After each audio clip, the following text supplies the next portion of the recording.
I loved visiting my aunt's horse farm as a kid. I felt so free and excited every time I rode a horse, especially when I ran on the track.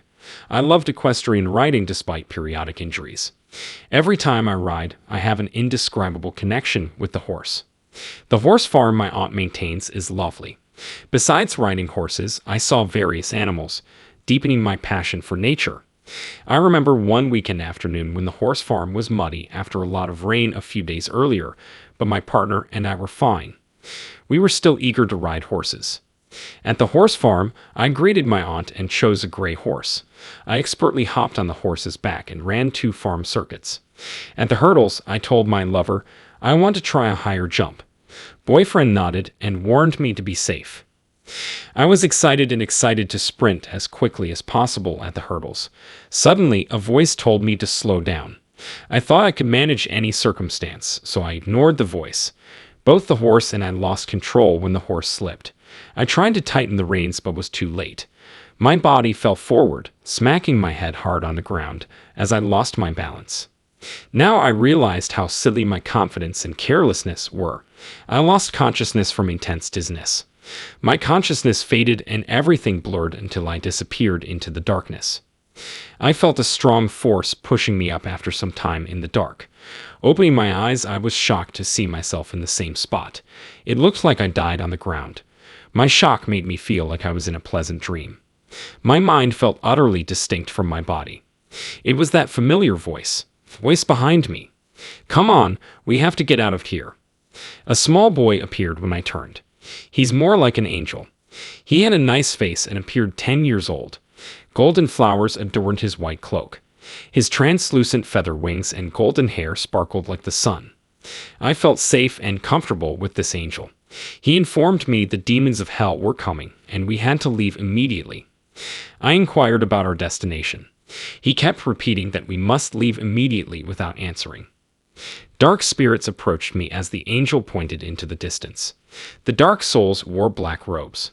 Although their bodies were hidden, their claws were exposed and seemed able to puncture anything.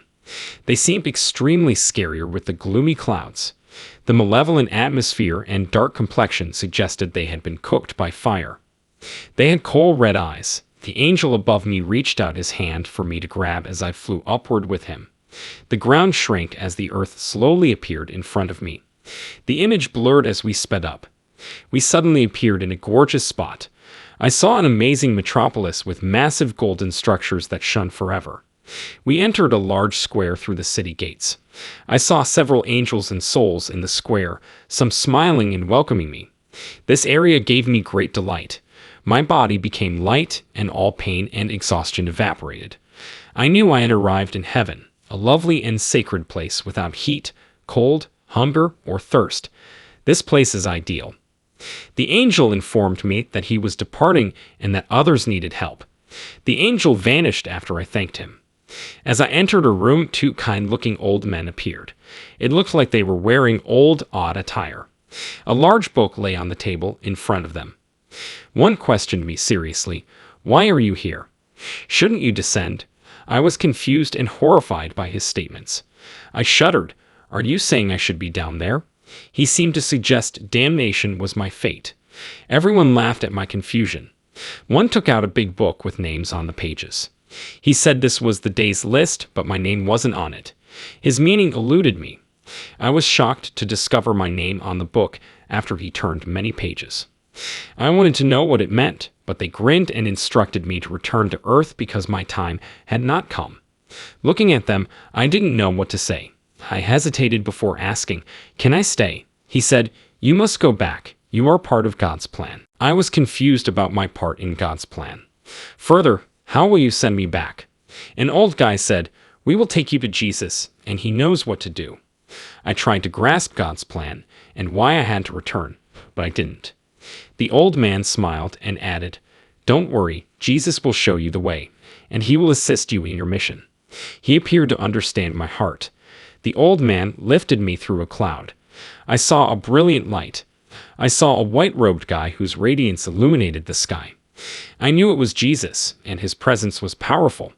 His glance was kind and profound. He looked at me with unconditional love and forgiveness, despite my transgressions. My head was tenderly rubbed by his hand. My body felt lighter, like I had flown into the clouds. I felt Jesus' love. I knew he was with me no matter what. My soul was cleansed, and I felt strong and peaceful. I knew I was no longer alone. That moment made me feel less alone. I felt one with everything, transcending time and space. Jesus encouraged me to sit with him, his hand gripping mine, to feel his warmth and power. His brown hair and beard shone with divinity. He cared for me and recognized my good and bad deeds. He took out a book, and I saw myself. As if the timeline was flowing forward and backward, the book scenes changed. I remember my family cheering around my bed when I was born. My sister is funny, and my parents were thrilled to see me. The book showed me riding a bike in the park as a child. My father kept encouraging me as I fell down on my first bike ride. Hospital scenes appeared as I flipped the book back a few pages. I watched myself giving birth, which amazed me. I envisioned myself on a delivery bed, sweat on my forehead, with physicians and aides supporting me. A few hours later, I had a beautiful baby. My body lost all strength. Seeing my baby made it all worthwhile. Curiously, I turned to the last page and saw myself in my bed at home. My hair was white, my face wrinkled, and I looked fragile. I knew my life was ending. I felt comforted by my children, grandchildren, and great-grandchildren. Finally, Jesus said I could stay in heaven, but he wanted me to return to earth. I was bewildered, so I said, "What does it mean that I am part of your plan?" I learned my earthly mission from him. After thinking, I said, "I am willing to go back." He said, "When you return to earth, you will have a healthy body again." He suddenly sent a warm, powerful energy my way. I felt boundless love. I felt like I was in an infinitely black tunnel as the scene blurred. Light shone at the tunnel's end. I saw a familiar land with actual people and environment. Jesus was not beside me, yet I felt his comfort. I realized I was back on earth. The return trip was shorter than the one to heaven. I slowly opened my eyes to see the sun again. Breathing deeply, I attempted to stay awake. I was comforted by my lover. I sighed a sense of relief when an ambulance arrived. Doctors and nurses promptly carried me onto a stretcher and started first aid. Doctors and nurses admitted me to the hospital. Doctors said nothing was seriously wrong. They cleaned and soothed my minor cuts. After bandaging my wounds, they instructed me to rest for a few days. Mom and Dad arrived at the hospital looking apprehensive. I promised them I was fine and needed a few days off. 8 years have passed since this. The scar on my forehead remains. Every time I look in the mirror, I remember that incredible event. It changed my life. I love people and things now. Jesus taught me to love, enjoy life, and follow my dreams.